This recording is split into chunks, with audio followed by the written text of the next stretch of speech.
Hello guys, good morning. সবাই কেমন আছেন? আশা করি অনেক অনেক ভালো আছেন। আমিও খুব ভালো আছি। তো সকালে উঠে আমি চলে এসেছি পিঠা বানাতে। আজকে ব্রেকফাস্টে পিঠা দিয়ে চা খাবো। তো আমি সেরকমভাবে বানাতে পারি না, চেষ্টা করছি। পিঠাগুলো গোল না হয়ে তেরা বেঁকা হয়ে যাচ্ছে।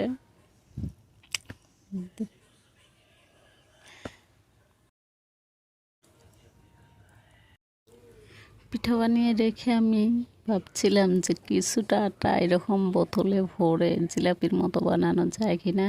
তাই আমি ট্রাই করছিলাম। খেয়ে দিয়ে তো কোনো কাজ নেই, তাই এইসব নিয়ে থাকি। তো গাইস, জিলাপির মতো হয় নাই। কীরকম হয়েছে দেখেন। ফার্স্ট টাইম বানিয়েছি এইরকম, কিন্তু খেতে দারুণ লেগেছিল, মুসমুসে হয়েছিল।